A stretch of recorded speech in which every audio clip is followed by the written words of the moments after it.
today I want to go over how we're going to find foreclosures, how you can find them, and how to analyze them. And inside of this little thing that we're about to do, you're also going to see how I personally run comps and how I personally analyze properties. We're not going to go too in detail. This is just going to be like a general overview. But one of the most common questions on the foreclosure video on my channel is how can I find foreclosures in my area? So this is Propstream. There's the link for the free 7-day trial in the description below. I would highly recommend that everybody get on this and just try it. And you're going to see how helpful this is. I analyze or start to analyze all of our properties here. And each time I'm looking for a comp report, this is the software that I use. So as you can see, I mean, as soon as you type in Dayton, Ohio, it pulls up 853 MLS listings, 487 pre-foreclosures, 70 auctions, 506 bank-owned.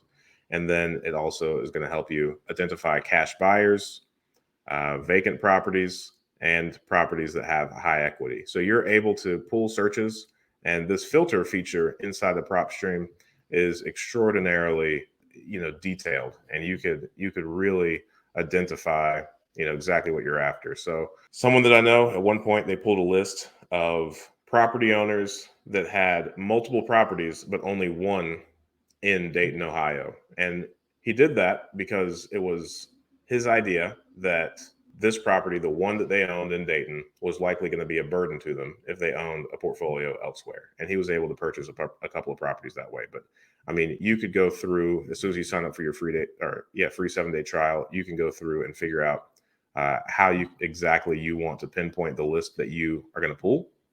But for right now, we are not going to pull a list from Propstream. What we're going to do is we're going to go over to the county website that lists all the foreclosures. So like I mentioned earlier, one of the most common questions that I get on the foreclosure video is how can I find the foreclosures in my area? And one of the first things that you should do is just type in whatever thing you're interested in, like whatever county, and then probably sheriff sales.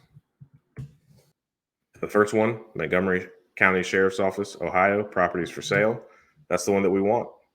So then we go to this website, list of properties for sale, and sale date through sale date. So this is all the foreclosures, all the auctions that are in process. So pink is active, blue's canceled. And we can go through the ones that are gray, those have already sold. The ones that are pink are active. So the first one that we can see, 1205 East Dorothy Lane, that's in Kettering. No bid, no sale. So that has already gone. No one bidded on it. No one, it didn't sell. So I'm not quite sure what that means, but if you scroll down here to the bulk of them, I mean, I know what it means. It means that nobody bidded on the property, but I'm confused by these $0. So I've never seen that before. These are all the case files. These are all the addresses, the zip codes. This first column is the appraisal amount. So this is the county, and that's pretty much going to be what they are expecting it to sell for, or what they're hoping that it will sell for. And then the minimum bid or the starting bid is this second column. So the first one that we see, 3640 Detroit Avenue in Dayton, the appraised amount is $33,000. The minimum bid or the first opening bid is going to be $22,000. So now we're going to go over to Propstream and we're going to do 3640 Detroit. So let's pull up this property. So this is going to be the main card that you see whenever you open up Propstream. And it's going to have a few, estimated value, the estimated mortgage balance, open mortgage. Since this appeared on the sheriff's sale, this is likely the one that's foreclosing. Estimated equity, 64,000. You'll see that the estimated mortgage balance is probably just a coincidence on this one, but 33,000, that's the appraised amount. So that's not necessarily important. There's no photos of this property from any previous websites. So Propstream, all it does is aggregate a bunch of data. So if the property has sold recently, if it's been in Zillow or Trulia or any of the MLS websites, then the chances of photos being inside of Propstream are pretty high. But we see it's a 3-bed, 2-bath, 1,508 square foot house built in 1966. And that gives you the parcel number. The distressed is pre-foreclosure. It's going to be listed as pre-foreclosure here because this auction hasn't taken place yet. Not a short sale. It's owned by an individual and it's owner occupied. So here you've got the owner's name, the mailing address, and then all of the property characteristics and a little bit more detail. Here you've got the comparables. So it's pulling 11 properties. The average sale price from these 11 that are pulled is $47,755. So that doesn't necessarily leave you with much rehab at all, like a rehab budget. If you're gonna go in and start bidding at 22,000, if the average sale price is 47,000, then you've got less than 10 or 15 to rehab a foreclosure, which is off-putting. You shouldn't. That does not sound good at all. But this is auto-generated from Propstream. And now let's go ahead and get into my favorite part of Propstream, which is how to pull the comps. So even if you are not familiar with this area at all, Propstream makes it very easy to figure out exactly how much this is worth. So what we're going to want to do is just remember the property characteristics of this house. So 3-bed, 2-bath, 1,500 square foot. We're going to go over here, the date range. And this is how you refine your comp search. You can make your sale date shorter or longer. If you want to pull a longer history of comps, it's up to you. And I think if you are just starting out and you are nervous about doing this comp report, remember all comp reports are subjective. There's a lot of opinion that is baked into comp reports and also appraisals. So you can get a property appraised from 5 different people and come up with 5 different values. So it's subjective. There is a lot of ways that you can go wrong. Just because you think the value is something doesn't necessarily mean that it's correct or that this is what it's going to appraise for. This is just getting an understanding of the deal that is available or before us. So for square footage, what I like to do is keep it really close.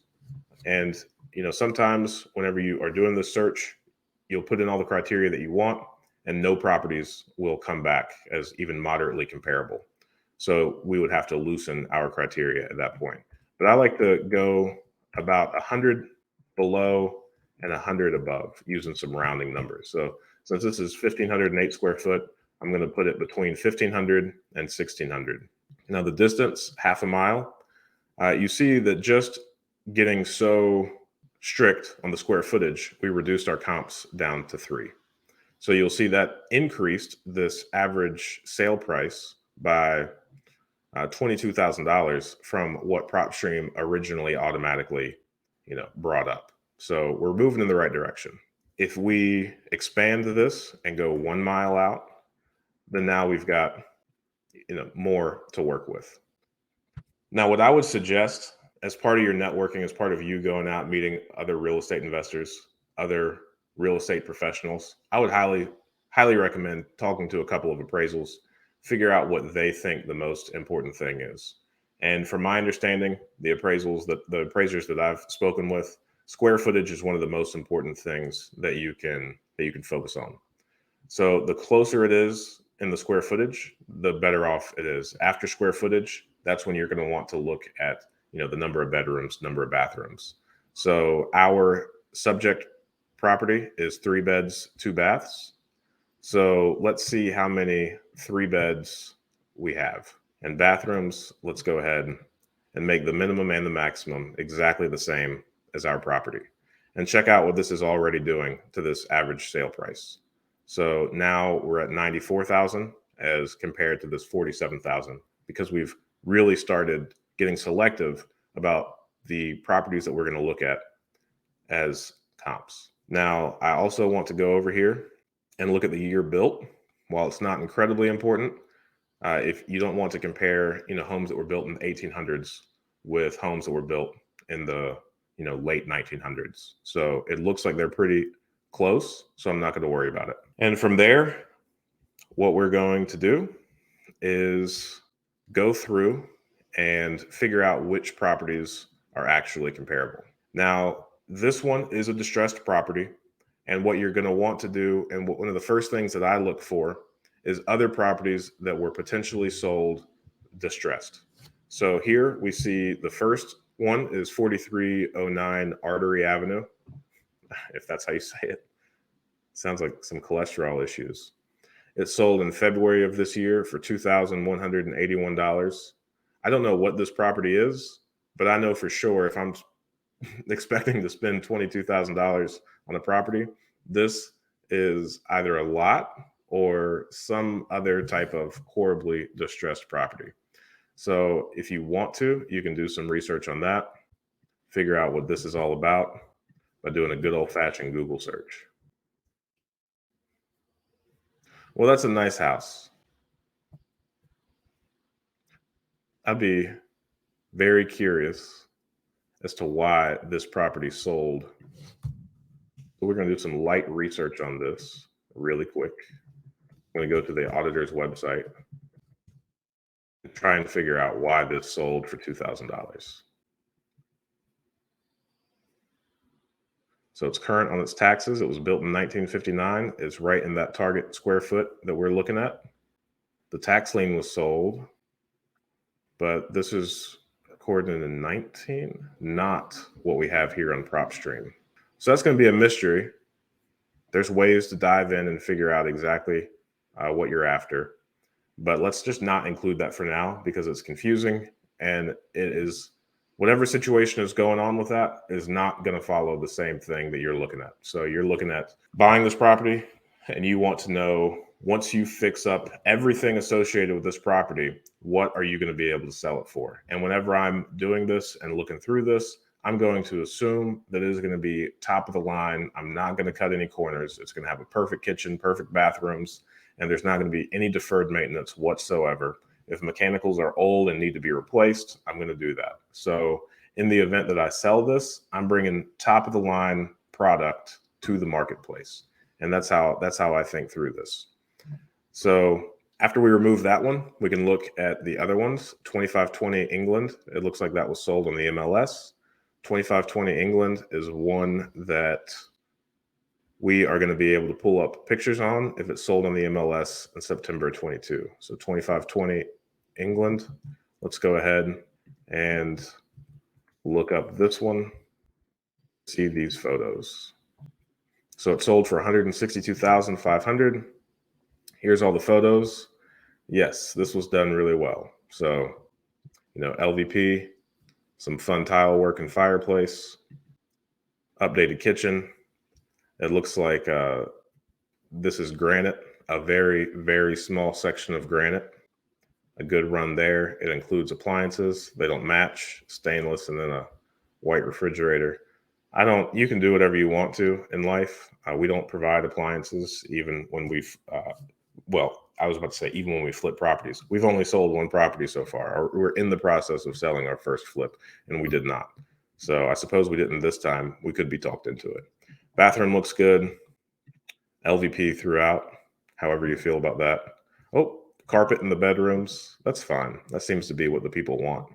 But this house is in really good shape. You've got something that looks like a garage used to be there. And now it is just, I wonder if that's egress. I wonder if this is a walkout basement. So the attached garage. All right. So that's pretty good. That's a good house. Knowing that you could make a house look like this, I think this is a really solid comp to use in the event that you are planning to buy this property and put some money into it to fix it up. So we're definitely going to leave this one checked. Now here we see another property for $58,000, and that's on Esmeralda. So let's check that one out. Let's use another website. Let's not give Zillow all the love. So this one's already, kind of just fundamentally different than the other one. There is no attached garage. It looks to have a bit of a smaller footprint. It's got some second story action, and this is dated.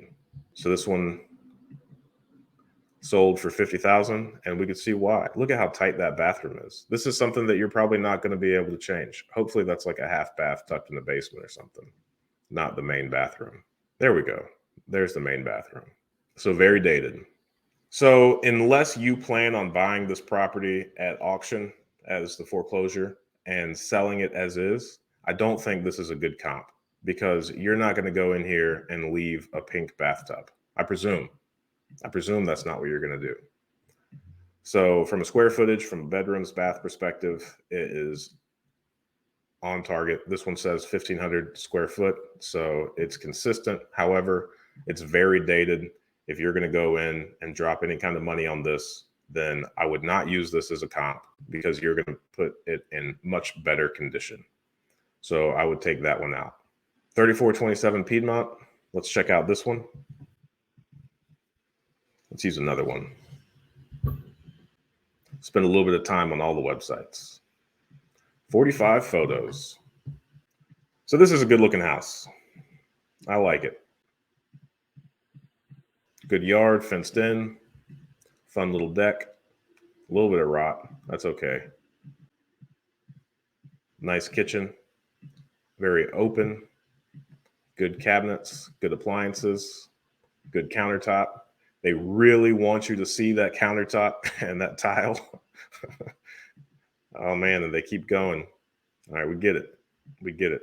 You put some love in the kitchen. So a lot more carpet than the last one, which is fine. There's also some tile here. I prefer tile in the kitchen and the bathrooms. We don't necessarily do that on a lot of our rentals. We put LVP throughout pretty quickly and carpet in the bedrooms. So this one's really good. I mean, this. Let's see if this Propstream say this is owner occupied. I think we'd have to look at that one in particular. But yeah, that's a good house. I would use that as a comp. And let's see, it's 165. So I would keep that one as well. And then you got 2610 Marchmont, and that one sold for 85,000. This will be interesting. Let's see what this one's about. So this is 3 bed, 2 bath, got the attached garage, and it is right there inside of our square footage. So it's dated as well. Now it looks like it's in good shape, just dated. Okay, and no kitchen. They got the cabinets for you there, ready to go though. BYOC, bring your own contractor. Finish putting this together. Finish what we started. So this wouldn't be necessarily the greatest of comp, but it shows you just kind of the promising condition that it's in. So we don't want to use this comp because it's not a finished product. They kind of sold it in the middle.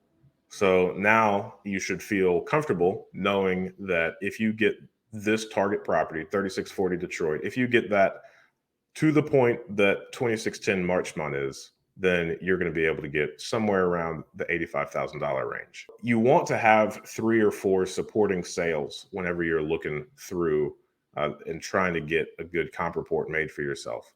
So since we're already a mile out, since we are really tight on the square footage, since the bedrooms and bathrooms, we were really tight on that, we could start playing around with these in order to get some more comps. So Propstream sometimes unchecks these or checks more.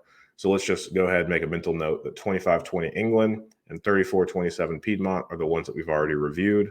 Let's first just use the bathroom. Let's not hold it against these properties in the event they only have one. And then let's go ahead and uncheck all of these. Let's find our 2520 and then the one on Piedmont. And then let's look through to figure out which ones we should take another look at. 74,000, 2600 Falmouth, 2558 England for 102. So I mean, we could see that bathroom makes a big difference. That second bathroom is worth a lot of money in this area. So let's take a look at this property since it's over the $100,000 range. Man, sold for 102 with one photo. This one here. Let's see if any of the other websites have some photos. I didn't know this. You guys might know this, but Zillow bought Trulia. Everybody's holding strong to that one photo. Another thing that we could do is loosen up the square footage so we can go to 1,400 and let's say 1,700 square foot. And let's go through, uncheck all of them, hit that one on England, 2520 England, and then also the one on Piedmont. And then let's look at some of these values and see if we could find anything. So here's one for 130 on Nevada. And just think about this, like as we're doing this, you can start seeing how subjective it is, right? Like I am now consciously looking for another property that comes close to the dollar amounts that we are already looking for. You could easily take the one that's dated at 58,000 and dated at 85,000, or incomplete and dated at 85,000, and use those, and you could build a significantly lower comp report for this property. Whether that's right or wrong, it depends on the appraiser that you get and what they're willing to do and what comps they want to select. Keep that in mind. I've heard appraisers come up with arbitrary things like I look for a low, a medium, and a really high one. And those are the three that I like to use to be more realistic. But that's just kind of arbitrary. And that's them a little bit silly. Because if you know that you're going to make everything top of the line, put new mechanicals in there, bring everything up to date, make it look really nice, why would you use a low comp? You wouldn't, because that's not the product that you're going to bring to market. So one photo, again, but it sold in April 2022 for 130. Man, this looked just for a second. I thought it was going to have more photos, but we could read a little bit. Updated ranch, freshly painted, new flooring throughout, updated kitchen with brand new stainless steel appliances and granite countertops. Boom. We now have a mental image of what this was. We hope it actually looked well. New HVAC, service water heater, and inspected roof. Cool. So I am comfortable using this one as a comp. So now we got 3 properties. Let's just look at the other ones. We've got 125. That's it. So I guess we could also look at this 125 one since we're already knee deep. And let's pull up that property, see if we can get some additional photos to look at. So this one is just a little bit different. This is a different style than the other ones. And it looks to be built in 1961. This one is kind of sort of, look at that. They got a projector pull down in the living room. It's not bad, but it's not nice. It's nice, but those countertops and those cabinets were just old. This is a funky setup. So that's a good comp, I would say. So you can throw that one in there. So now we've got 4, and you want about 3 supporting comps. It's always really good when you can get like 5, but these 3 work. So now you can click this little save comps button, and then you could generate a very beautiful comp report by clicking view comp report, and then Propstream generates this thing, and it shows your subject property, 3640 Detroit, all well and good. And then here it shows just a summary of the comps used. On the low end, 125,000. That's the one that we just threw in last. And then on the high end, it's 165, averaging out to be 145,000. So from here, now that you know, if you spit out an excellent product, you're going to be able to sell it for, worst case scenario, 125, best case scenario, 165. Now you can be fully armed with this address. You have a very solid understanding of what the property is going to be worth whenever you are finished with it. So now you can drive to the property. Now you can't look in it since it's a foreclosure, but you can go out and peek in the windows if it's very clearly unoccupied. Try to figure out and assess what you're going to need to put into it. And then if it needs a new roof, just get a rough idea. A lot of roofers nowadays can give you a quote just from pulling up a satellite image of the property. If it looks like it needs a new roof, and then you just start building up your comp report. Your rehab list. Let's say you budget 10 grand for a kitchen, 5 grand for a bathroom. Now these are high numbers. Another 7 grand for the HVAC, 6 grand for flooring. You just itemize your list of what you expect the rehab might be, and then you could build on that. Now, in order to come up with like your max amount that you should bid at this auction, what I would do is I think the appropriate value or the appropriate formula to purchase any real estate is your purchase price plus the rehab costs need to be equal to or lesser than 75% of the after repair value. So when we did that comp report, we just came up with that after repair value, the high end 165,000.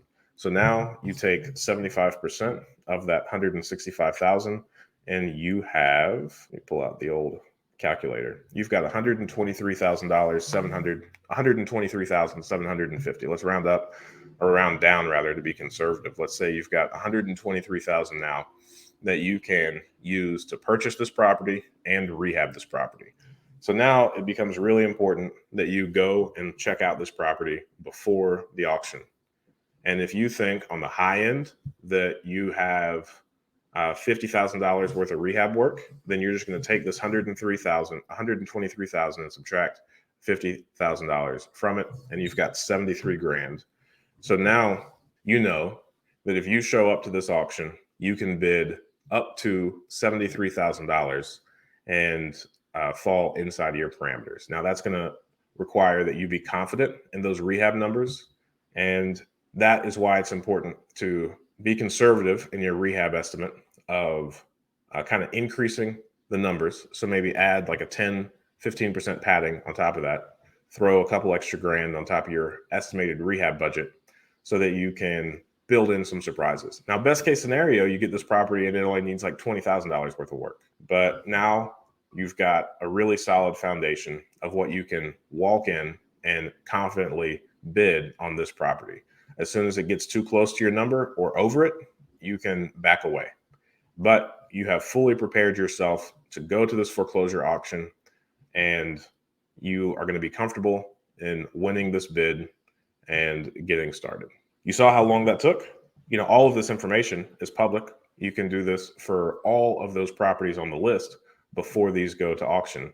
And that way, you know exactly what you can bid on each property that you are interested in. Now, there's going to be some on that list that you're not going to be interested in because of the area or whatever else. But as many properties as you want to do that with, you can figure out what your maximum bid is before you even step foot in that courtroom. And then after that, if you are the high bidder, generally here in Montgomery County at least, you put down some type of deposit, and then you have a little bit of time to go to a title company, get them to do a title search on the property, and make sure that you are going to be good to take over that property. And that is how you find foreclosures, and that's how I would approach analyzing the foreclosures. I would start with a comp report. That way you have that after repair value, and then you could work that formula backwards. So you could figure out what 75% is and then go from there. Thanks for watching that clip. Join us every Friday morning at 8 a.m. Eastern Standard Time for a live stream Q&A where we answer plenty of questions just like this one. In the meantime, consider subscribing to the channel if you want more of this content. And if you want to increase your deal flow, analyze properties better, and help me feed my family, click the link below for a free 7-day trial of Propstream.